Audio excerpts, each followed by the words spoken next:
Good evening, everyone. This is John Rollins, and we're here for our weekly Strive session. Strive. Strategies to remain informed, strategies to remain victorious, strategies to remain empowered. And I pray that you've had a great week so far. The time since we last connected has been time that's been enjoyable and well spent. And I pray that if you have not had the week that you were hoping, that starting now, that you will start to look and expect and actually realize a greater return on your expectation. I thank God for this opportunity to be here, and I'm excited about where things are in life. Things could always be better. As you may have heard me say before in one of these sessions, that many times when the people say, "John, how you doing?" I say, well, it could be a whole lot better, but it could be a whole lot worse.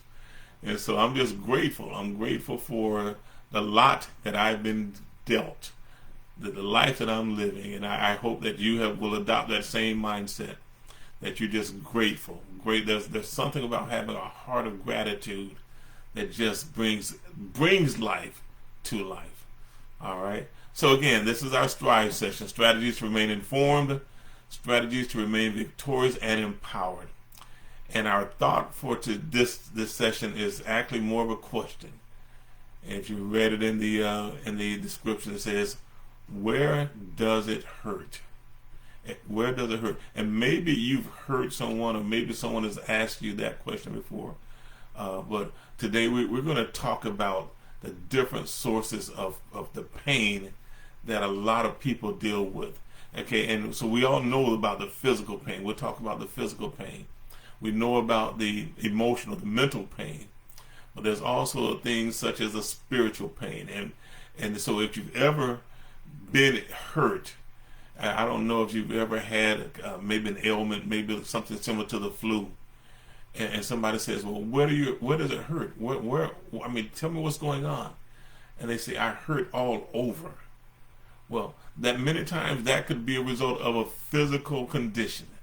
I don't know. I'm grateful. I'm thankful that I've never been in a situation where it seems like my whole body ached. I've had some flus or colds or whatever it was, where my skin seems sensitive. I don't think I've ever had a situation where my head or my hair hurt. Okay, but I know what it's like to have been in a time where my body ached, but not something where just everything hurt. But I can imagine there's some people who go through physical conditions and they can't find relief. When I was thinking about this, I thought about the story of Job from the scriptures. And it talks about, after Job had gone through multiple attacks, eventually they got to his physical health. And Job hurt so much that Job despised life. He wanted to curse, or maybe even cursed the day that he was born. So I can only imagine the level of pain, discomfort that someone goes through with regards to having a physical attack. I've heard that people who experience cancer, I heard that when the cancer is more progressed, that it just makes the whole body feel bad. And so I can only imagine what it could be like to be in pain so much that you get to the place where you start thinking that the only option that's worse than the pain that you're experiencing is to get out of life. Okay, but where does it hurt? So you think about a time when if you're going to the doctor, or maybe you have a loved one who comes in to check on you. Okay, in order for them to try to help you, they got to know where to start. And if you're in a situation where everything hurts, okay, maybe the first thing they want to do is just settle your mind, comfort your mind, let you know that you're not there by yourself. That they're going to be there with you. They're going to whatever they can do to try to make you more comfortable. Maybe that brings some level of satisfaction. Okay, but when someone asks you where does it hurt, it is it makes sense to me, and maybe to you as well, that you ask someone who may be able to do something, do the right thing, not just something, but do the right thing that will bring some relief. And I was thinking, if I'm having a problem with a broken leg, it doesn't do me any good to go to my dentist. And I know that there are some nerves that you can give some anesthesia or something to that nerve, and it'll affect different parts of your body. But when you say you want to get some relief, you want to go to the place where the people can help you. Again, the broken leg. If that's your priority, that's the source of the greatest pain. It doesn't do you any good to go to the dentist, or it doesn't do any good to go to ENT specialist. Okay, you need to go to someone who can help you. All right, and for those who are listening, those who watch this later on, you probably already kind of thinking, okay, so John, I kind of see where you're going with this. Okay, but the question though is, where does it hurt?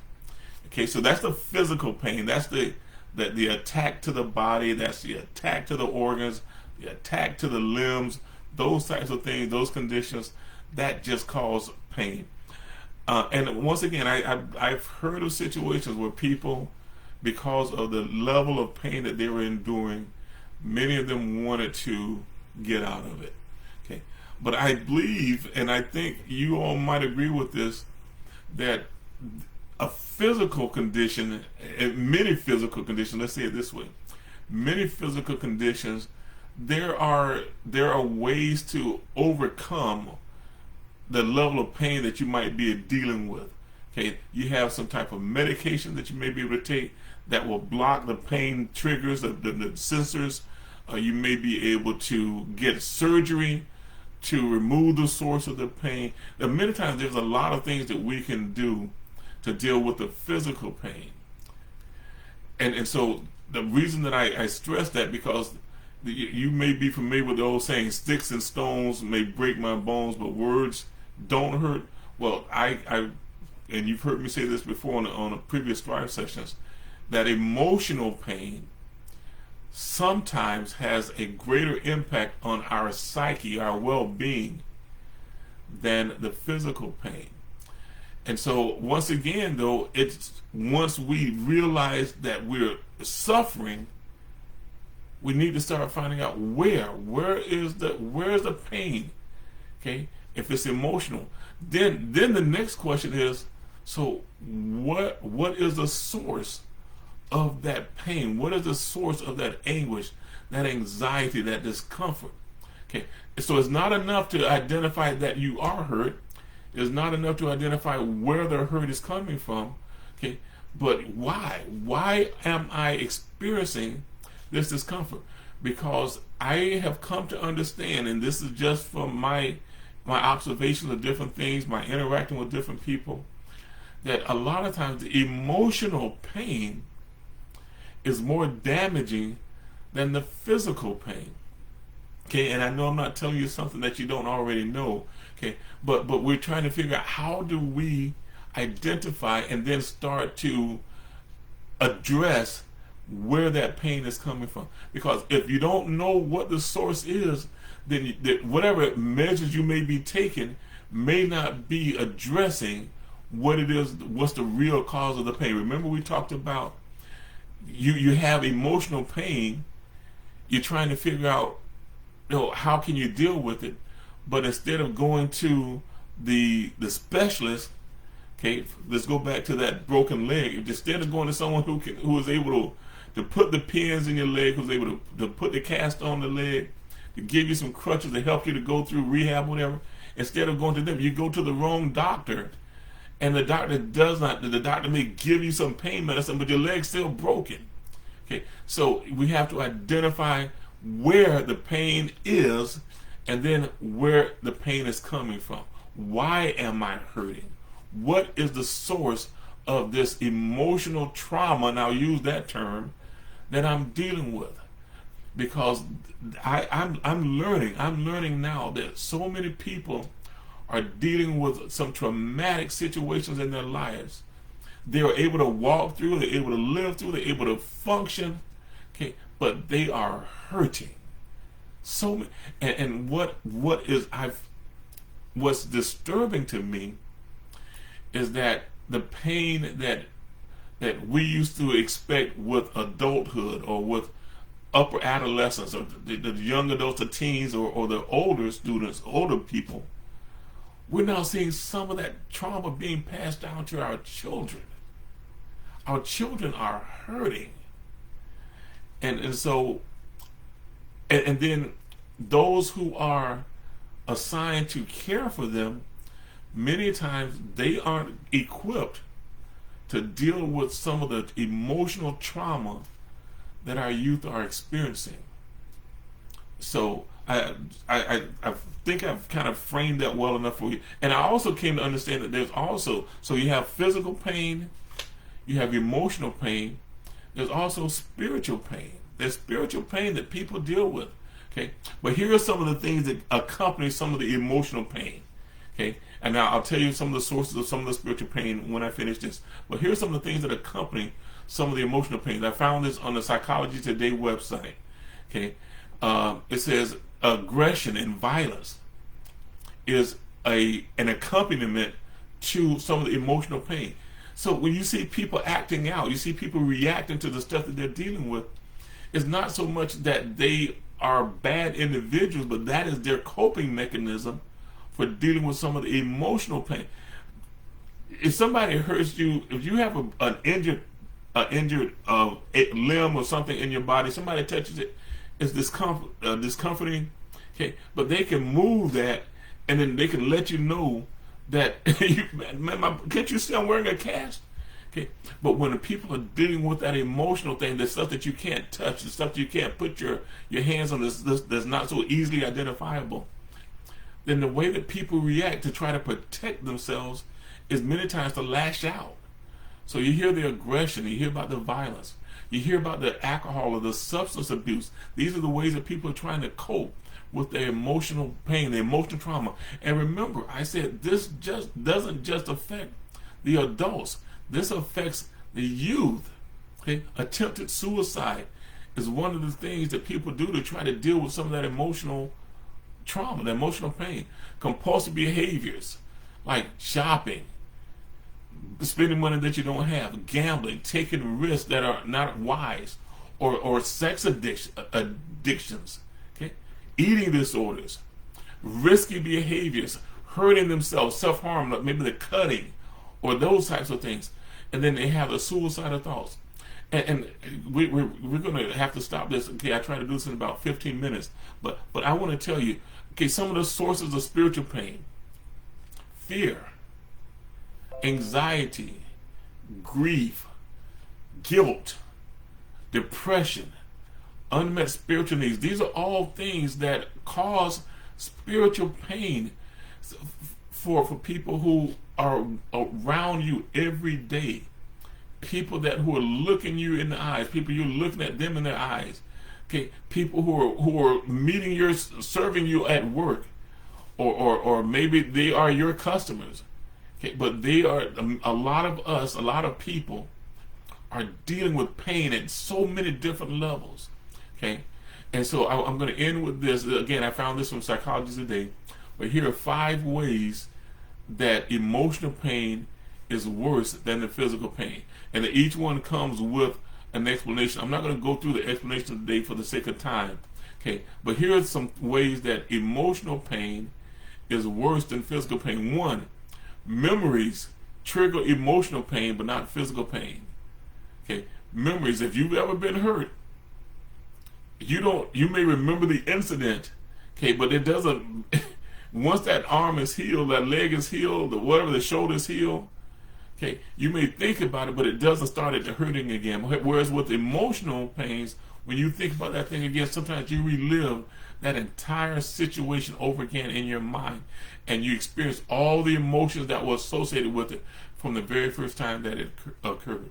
So 1, memories trigger emotional pain, but not physical pain. 2, we use physical pain as distractions from emotional pain.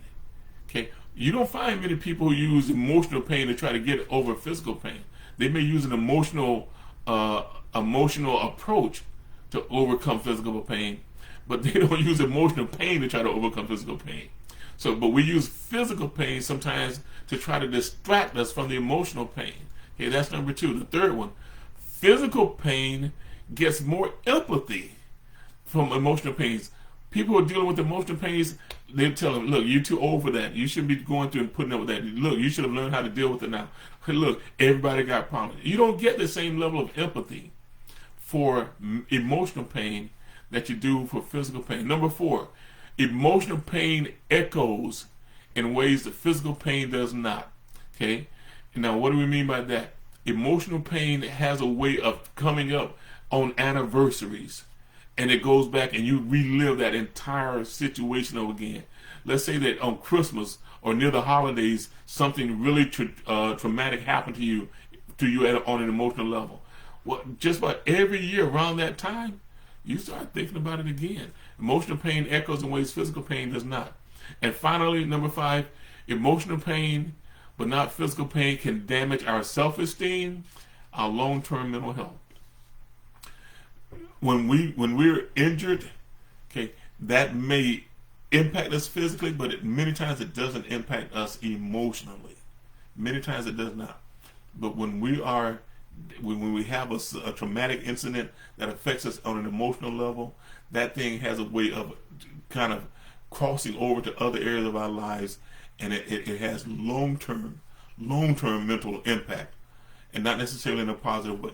All right. So, where does it hurt? But not only where does it hurt, why does it hurt? What's causing the pain? Identifying the source, and then getting to an appropriate source of assistance or support to help you to deal with it. All right. I hope that's blessed someone.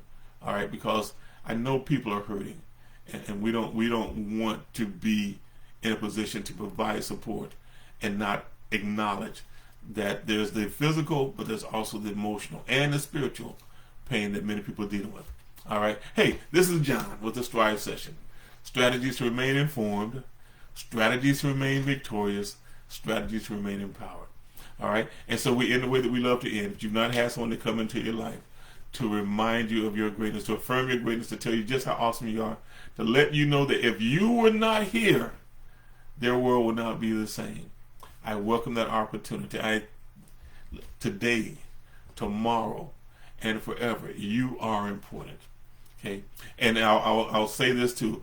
For those who have yet to register for our event on Saturday, we're going to have a client celebration, a client appreciation. It's a free event. You don't have to worry about us asking you for any money when you come there. We just want to celebrate those individuals who supported us and motivate you of North Central Florida. Go on the, I sent out a flyer. I posted the event on Facebook. Go in and register. We still have a few seats available. I would love to see you there. I would love to be able to celebrate and thank you personally for all the support that you've given us over these years. All right. Hey, you all be blessed. Hopefully we'll see you next week. Bye.